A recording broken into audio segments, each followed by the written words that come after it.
రోజైతే బలిసలమ్మ తల్లి జాతరకైతే వచ్చామండి. ఇదే లాస్ట్ డే అంటండి జాతరలో. మా కజిన్ వాళ్ళ రిలేటివ్ నైవేద్యం పెట్టుకుంటున్నారని మమ్మల్ని ఇన్వైట్ చేశారండి. ఈ రోజైతే మా ప్రయాణంలో పడ్డ కష్టాలన్నీ ఇన్ని కాదండి బాబు. మేమైతే రావులపాలెం నుండి తాడేపల్లిగూడెం స్టార్ట్ అవ్వడానికి బస్ స్టాప్ కి వెళ్ళిపోయామండి. ఫ్రీ బస్ మహిమేమో కానీ బస్ ఎక్కాలంటే భయం వేసిందండి. ఎక్కడికి ఎంటేస్తారా జనం చూసారా ఎలా ఉన్నారో. బస్ ఇంకా స్టాండ్ లోకి రాకుండా పరిగెట్టి మరీ ఎక్కేస్తున్నారండి. మేమైతే అలా 4 బస్సెస్ మిస్ చేసుకుని 5th బస్ ఏదోలా ఎక్కి సీట్ అయితే సాధించామండి. ఏదో వరల్డ్ కప్ సాధించినంత హ్యాపీగా అనిపించింది.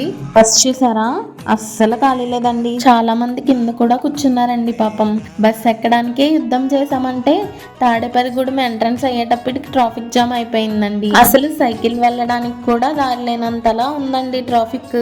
ఇంకా ఇంత ట్రబుల్ పడి స్లోగా డెస్టినేషన్ కి అయితే రీచ్ అయిపోయామండి. ఇక్కడికి వెళ్ళగానే ఫుడ్ తినేసి కొంచెం సేపు రిలాక్స్ అయ్యి మళ్ళీ స్లోగా 7 అయ్యేటప్పటికి టెంపుల్ స్టార్ట్ అయిపోయామండి. లైటింగ్ ఏంటండి బాబు, మొత్తం ఊరంతా పెట్టారు. లైటింగ్ చాలా బాగుందండి. టెంపుల్ కి వెళ్ళేసరికి అక్కడ క్రౌడ్ ని చూసి ఇలా అయితే రావులపాలెం వెళ్ళలేమని బ్యాక్ సైడ్ నుంచి వెళ్ళి దండం పెట్టేసుకుని అమ్మవారికి వచ్చేసామండి. ఇంకా ఫ్రీ బస్ జోలికి వెళ్లకుండా ఆటో కట్టించుకుని ఎక్కేసి వచ్చేసామండి. ఇలా జరిగిందండి మా ప్రయాణం.